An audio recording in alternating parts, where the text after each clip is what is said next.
Hello and welcome to another episode of the Fleekazoid podcast.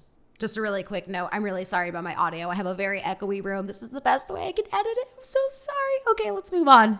Today's topic is when you just don't want to move on. And I know you think, is she about to yell at me in this episode? Actually, no. I actually realize what it feels like when you don't want to move on. When you have the move on police surrounding you at every angle, telling you what you should feel. Because when you just don't want to move on, the best thing that you can do for yourself is admit it. And it feels like you're saying every curse word in the book all at once. It feels like you're walking outside naked. It feels forbidden to sit there with yourself and be like, yeah, no, I don't want to move on. Being in this position can be very confusing and frustrating because you know that you should move on. You realize that you are tolerating things that you should not tolerate. You have everyone in your life who loves you begging you to move on. There are people telling you that you don't love yourself. There are people calling you annoying. You might even actually feel annoying yourself. You might realize that you keep asking for advice that you don't take. Yes, today's episode is for you because what you're feeling is valid, and I've been you with multiple people. Well, 2 specifically. And you might think I'm talking about the Scorpio. No, I'm talking about 2 other people that I haven't talked about ever on this podcast. And it's because, it's kind of embarrassing. One was 6 years and the other was 4. And the 4-year one wasn't even actually in a relationship with me. So yes, I have been that girl who couldn't leave her dookie boyfriend, and I have been that girl who couldn't move on from a man who wasn't my man. But it's not about me today, it's about you. So let's talk about it. When you're in a situation like this, you find yourself actively weighing the cost of what it means to be with this person. And sometimes the cost of that is wasted nights from plans that don't come to fruition. Sometimes you have to deal with the fact that they don't stick to promises, or that maybe they let you down every now and then by not coming through on a major holiday, maybe even ruining a holiday or an event, a birthday, something that matters to you. Maybe they don't treat you the way that you feel like you should be treated. You have to beg them to open up doors for you. Anything that makes you feel like if you ran back and you told your friends or your coworkers, they would give you the side eye and they would wonder, why are you choosing to put up with this? Why are you choosing to live like that? And you just think, well, I already love this person. They're already in my life. I've met their family. In some ways, you might already be enmeshed. You might even be so far down the rabbit hole that you don't know who you are without the relationship, which makes it even worse. But you're actively weighing out the costs and you're always telling yourself, it's worth it, I love them, and you don't realize what it's actually doing to you mentally or what it's doing to you and your friends and your family to watch you be treated that way. Another thing that makes the situation difficult is if you actually do decide to leave. Let's say that you're one of those people who does those on and off relationships. I know because I've done it myself. When you're going through that, you have this window where you're like, I'm gonna find someone better than them. But what happens when you don't? For me, I remember one of these men that I dated had this really nice, clean, well-decorated space. The word that I used to describe it was that it had a woman's touch. It literally looked like a woman decorated it. And I just felt like nobody ever really matched up to the sophistication that came to like the style or the habits or the well-being that person actively strived for. And it was like, damn, maybe that is the best that I could get.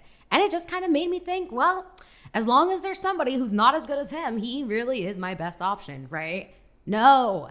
In fact, sometimes the best option is being by yourself. And I know, it's like, what?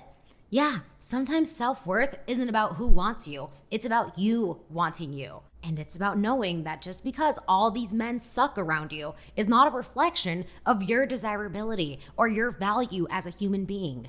There's this inner message that we've adopted from misogyny and patriarchy and society in general that if a good man doesn't want us, it means that we're not good. All the while, you're making this assumption about yourself and your value based off of, 1, men in your immediate proximity, which could be school or work, which isn't saying much if you're in your early 20s or mid-20s. And 2, you're judging it based off the sea of dust in the dating apps, which please go listen to the podcast episode, Why I Don't Like Dating Apps, to know why I feel this way, because that's a lot to unpack. So of course you're not finding options that you feel like are better than this guy, because if you are dealing with people that you know by virtue of proximity, your relationship with them isn't because you guys have similar opinions or talents or skills, with the exception of maybe your workplace, which, by the way, don't fuck your coworkers, don't fight me on that. You only know them because you both never left your hometown or because you both relocated to this one neighborhood. It's not based on anything about you. And sometimes men in those neighborhoods are just grown a certain way, or men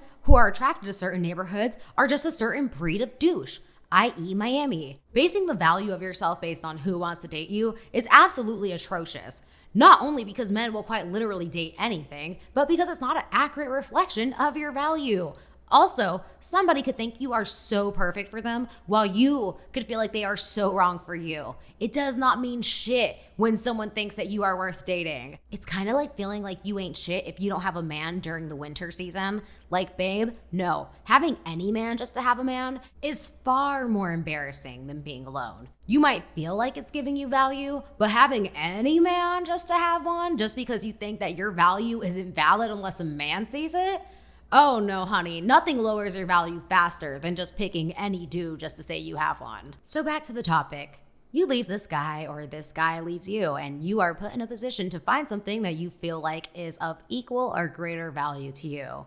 But then you feel like, wait, there's no one. In fact, I feel like all of these people suck. And sometimes that's because we're rushing out of one relationship and trying to hop into another, hoping that someone's gonna give us that same high. I actually think that's one of the biggest mistakes you can make. I think when you're still in the pain and the hurt and you're telling yourself, I'm gonna find better, I'm gonna do better, I'm gonna get with better. I feel like doing this is the fastest way to break your own heart and to send yourself running back to that F-boy that you just left or that guy who just dumped you. And it's like, wait, what? Me trying to move on is hurting me? Yeah, because sometimes moving on doesn't quite literally mean finding a new person. It means actually dealing with the emotions and the turmoil and letting yourself be by yourself. And if you are part of the camp of women who feel like, oh my God, no, I must be in a relationship to have value or to feel like I am meeting society's expectations of me, this is a very unattractive idea. This is like, fuck you. What do you want me to do? Like, go stand in a wall and stare at a corner? No, but let's be real. If you're not happy by yourself, you're not going to be happy in a relationship. That misery is going to go nowhere. And that heavy expectation of making another person all of your happiness is not only codependent, but it's energy vampire. So you're sad. You might even be miserable alone. And you take that misery with you. And when these guys don't instantly fix it or love bomb you into love bombing them back, you feel like, damn, they all suck ass. I'll never move on. Might as well go back to the guy that I was with before who gave me all the highs and lows that made me feel nice and fuzzy inside. So let's move on to the next point. Did you know that the rate of which you fall out of love is different from the rate at which you actually heal? And when I say heal, I mean heal from that high and low dopamine serotonin dependence. That's the sad sinking feeling that you feel in your heart that makes you feel like you literally cannot be happy until you get this person back in your life. If you make your way down to season 1 of Fleekazoid, the episode Emotional Dysregulation and Limerence, it has a lengthy biology breakdown of why this happens and how to get out of that. I also have a YouTube video about this as well on my official Fleeksy YouTube channel. It's called Why We Miss Toxic People. Go check that out as well. Sometimes you might fall out of love before you actually regain that physical ability. Sometimes you might have the ability come to you before you fall out of love. And you could be one or the other, and they could happen months apart or weeks apart. There is no rhyme or reason. And it doesn't mean that you don't have like a high around this person. It just means that you don't depend on it as heavily. You've learned how to make it on your own, naturally, again, without them. I remember every single day from the hour of 6 to 8 p.m., I would get this heart-sinking, gut-wrenching feeling of like there was this hole in my heart that was never going to be filled. And leading up to that moment, I would work out, I would walk, I would do yoga. I would eat a meal that made me happy. I would do everything that I could to stop it from actually hitting me. And I would still feel it. And my friends would be like, well, I guess your workouts aren't working. And you know what? It's because the workouts weren't therapy, right? I had to do a lot more than just actually work out. I had to work on detachment. I had to work on my intrusive thoughts. I had to work on the fact that acceptance was a big thing. I wasn't willing to accept that these people just didn't want to be in a relationship, period. Not even just with me, but just like with anyone. They just were not relationship material and they just came into dating with very specific goals. And I just didn't want to accept that. And when you're living in that depression, even driving around like that can be like, damn, is this as bad as being drunk? It's a very dangerous feeling of sad to live with. And I get why people would try to desperately avoid it to the point where they keep coming back to these people just to regain the feeling of being high or normal. It feels like these people are the pain, but they're also the cure. The thing is, though, you do need time to process the emotions. You need time to emotionally cool down. Yes, working out is a part of it because it does help you regain that ability to like get that dopamine and that serotonin back up naturally through yourself, not through other people, not through compliments, not through like physical interactions and making out. There's also this part of your nervous system that needs to be reset, which, fun fact, when you exercise, when you release nitrogen dioxide, it resets your nervous system, which is why it's so beneficial in this case. The next half of the battle is something that's completely beyond my control and yours, because it relies on you falling out of love. And that is going to happen on a moment that disgusts and irritates and just like stresses you out to the point where you just decide enough is enough. And this is where you falling out of love is very reliant on your experiences and your reaction to them. Because I could tell you all day long that I think that you should move on, or that I think he's an asshole. I could yell at you. I could get in your face. I could say all these things that could seem very aggressive and kind of like bully you into moving on, but it's not going to actually come from you. Where I come in is that I can help validate your experiences. I can help you realize like, hey, that's fucked up. Hey, you don't need to live like that. There is life outside of that. You have value outside of that relationship. But what I can't do is make you fall out of love. That is something that's going to rely on you. And this is why we can stay in these things for 4 to 6 years, maybe 10, some people 50, dead ass 50. It's why your family can be upset with you. It's why you can lose all your friends. It's why your coworkers can be annoyed, and you'll still stay with that person. Doesn't matter how many videos other people send you or how many times your friends and family beg you to get out of that relationship. This is something that you get a good example of when you see the season with Hannah Brown and in The Bachelorette specifically, with the guy that was named Luke, where everybody was telling her this guy has something off with him. He's weird. He's bad. Everyone was warning her. But she didn't decide to cut him off until he decided to shame her for her sexuality. For her, that was her fuck you, fuck this, I don't need to deal with this anymore moment. And that's where you need to get to. I remember I've had men be so fucking disrespectful and be so like mediocre towards me. But I had to have that one moment where it was like, I cannot tell my friends this. I cannot tell my family. This is just truly embarrassing. I do not deserve to be treated this way. What would I want my friends to do? I would want my friends to block that type of person, right? So that's where you have to get to. Ideally you don't get put in a bad situation, but that's where you need to be. And you would think, oh, for that to happen, I must be very angry. I must want to start yelling and pop tires. No, actually. And yeah, you can be angry. You can be disgusted. You can be irritated. That's for sure. But all you need to do is have that moment of, I don't have to live like this. I don't need to keep living like this. I don't deserve this. I can do better. And that's the hardest thing, is that when you're in this position, you truly wonder if you ever can do better. You equate so much of your value of being in a relationship that you think that not being in one is going to say something about your intrinsic value as a person. To which I would raise the question, could you potentially be codependent? I brought this up in my last episode about ghosting. It's like, why do we have such a visceral reaction to being ghosted? Is it because we tell ourselves that the only way that we can have a fulfilling life is by being in a relationship? That's not true. And you know what? You might not have 4 to 6 years to like put on the line to get to that place of being annoyed, irritated, disgusted, or just feeling like it's been long enough, you gave it your all. So how do you get to that place if it's not coming to you? Well, you have to create the moment. And by create the moment, I mean, be honest about what you want. Be honest about what's not fulfilling you about the relationship. Are you just happy to be in a relationship just to say that you have one? Is it filling a codependent need of yours? Is it because you're enmeshed? You know that being enmeshed is not a good enough reason to stay in a relationship, right? And you might even be saying, well, I don't know who I am without this relationship. Even more of a reason to get out. And yes, I know that's like the most terrifying thing to be suggesting to someone who's in this position. But trust me, you literally are going to be so much happier when you do have your own identity outside of it. And all the things that you will achieve and the path in life that you will go down that's not because of that person is going to be such a reflection and product of you. You'll be so happy you did it. But let's get back to being honest with yourself. You need to be honest with yourself about what's not fulfilling you in the relationship so that you can have that conversation with that person. And where does this lead you to? Potentially being rejected by that person. Because a lot of the times we're afraid to ask for what we really want or express how we really feel because we feel like they will reject us. They will leave us alone. We will end up abandoned. Our worst fears will come true. We will be forced to find an identity outside of the relationship. We will be forced to find a new source of entertainment, a new source of excitement, a new high. When really our friends, family, hobbies, passions, and careers and things that we're trying to learn are all the things that bring that to us. So stop dancing around what you want. Stop playing their game of being chill and being cool and matching them at their unemotional fuckboy level. You have to put yourself and them in a place to have a conversation about it. And yes, this will probably end with them telling you straight up that they just like to fuck, or that they only want to be casual, or that they don't think they can do better than you, or that they want to see whatever is out there. They just aren't done dating. They just want you around on the sidelines. Whatever the reason is that's not aligning with you, that has you going in and out and being miserable and makes you feel like, oh my God, I need to move on, but I can't. You need to be put in a position for an honest conversation to happen, or to watch them completely avoid it and to let that avoidance of the conversation be your ick. No, this cannot happen over a text message. Maybe you can try it over the phone.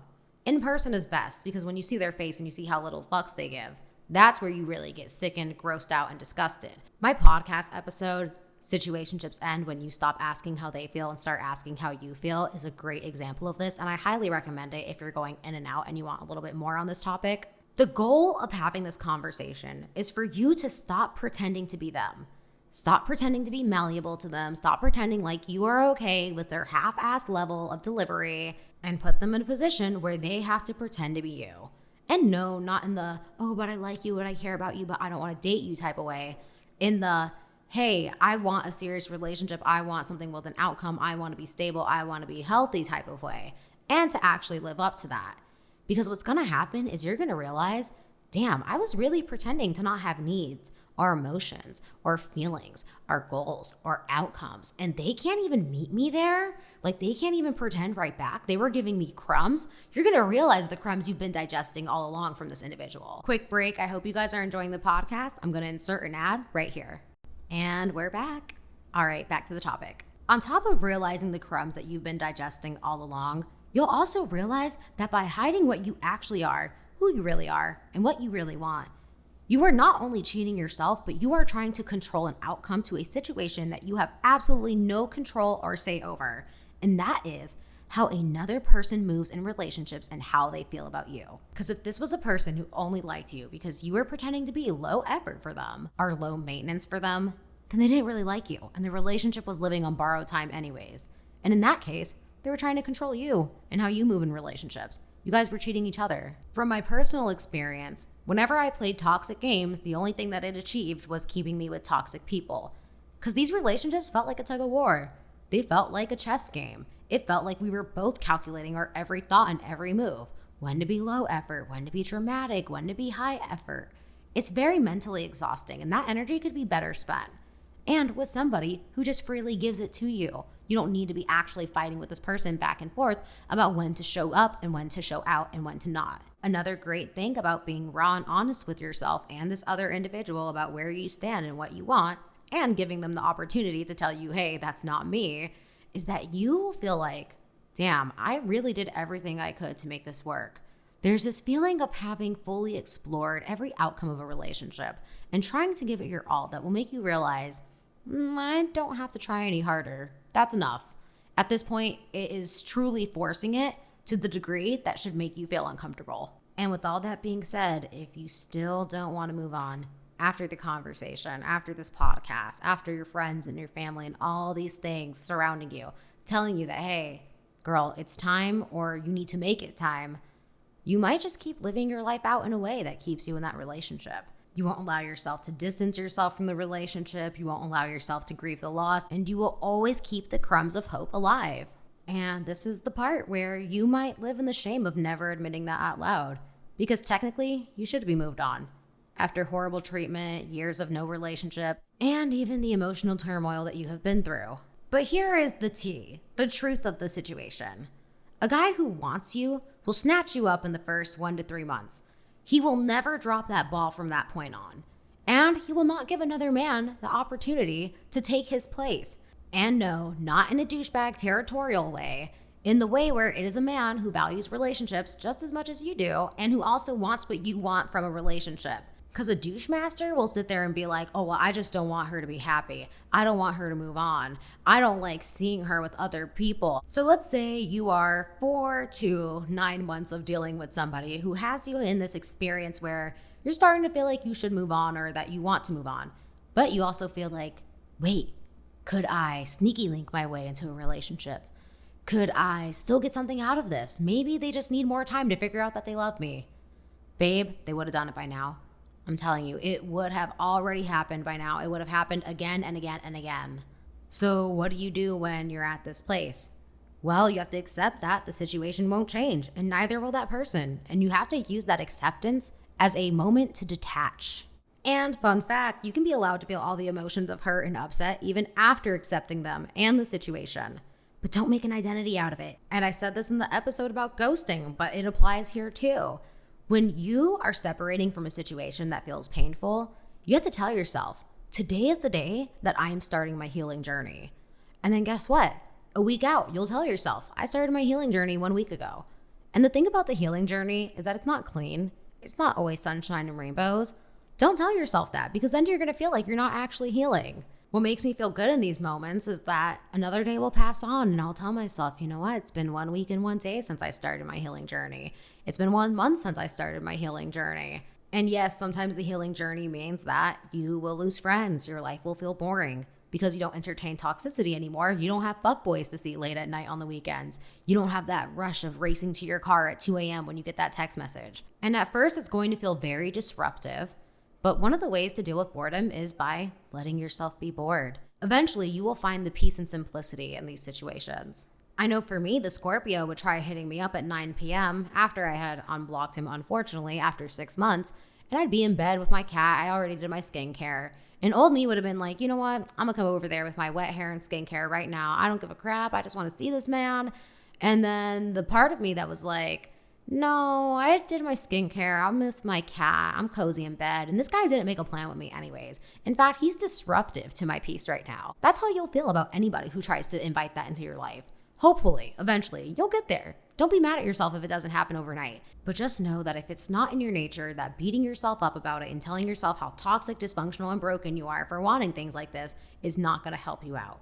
You just have some habits that are built within you that you have to learn yourself out of. So lean into the purgatory of healing, lean into the uncertainty, lean into the slow songs, and just know it's completely normal to still grieve and be sad and even feel like a little bit of anger and upset. You will have to actively work your way through detaching from the situation. But just know that you do have your own life to live. You do have your own identity outside of this relationship or the toxicity that comes from it. And your value is so much more than your status in society based on whether you have a man committed to you or not. And if you just don't want to move on, the real tea is that you just haven't seen what you needed to move on. Eventually, you will see it. Whether it takes 6 years or 12 years, it will come to you. But by then, hopefully, it's not something that's super destructive to your life and something that has set you back. The goal here with this episode is to get you to get out of that place within 4 to 9 months. Ideally, to not let it take up more than 1 year of your life, and to push you to have that conversation where you make it happen, where you get the disgust out of the situation by being like, hey, this is what I want. Are you there with me? And letting them say, no, I'm not. Are you here with me? I'm being low effort. To which, if you have followed my teachings, my young grasshopper, you will say, fuck no, I'm not. And you will let the relationship fizzle out. Usually this is where you guys ask me, how do I break up with him? Girl, I have a whole TikTok video about how you can do it over a text message, but maybe we need to make that a podcast episode. But yeah, you can do it over a text message. Don't make it hard. And no, it doesn't have to be a crazy paragraph.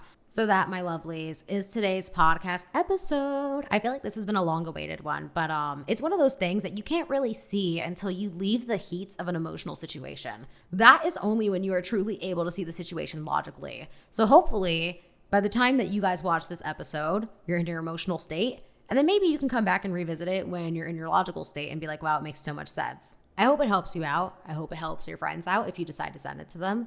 And if you guys like this episode and you want to leave a direct commentary and feedback, as always, it will be available on the official Fleekazoid YouTube channel. I love the feedback that you guys give me there directly for the episodes. And by the way, it is the best way to support the podcast on the YouTube page.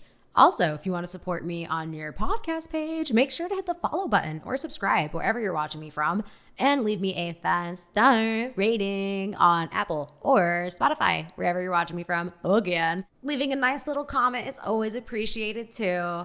If you do want to support me financially, you can do that through the Fleekazoid Patreon. Well, actually, it's just my Patreon where I'm called Fleeksy on it. It's $2. It's just to financially support me in creating more content just like this. If you have any suggestions for episodes that you would like me to do, please IG DM me where I am Fleeksy, or email fleeksyfeedback@gmail.com. When you send me feedback, let me know what you want me to talk about specifically. I had people send me some more suggestions for talking about situationships, but it's like, babe, what could I say that I haven't already said unless I have like a new revelation? Be very specific about what you want me to say when it comes to situationships, please. Or, any topic that you want me to talk about. As always, I am Fleeksy on literally every social media channel, on TikTok, Twitch, Instagram, YouTube, and then I have my little other YouTube channels. So follow me everywhere. Thanks for watching, guys. Have a great day. Bye.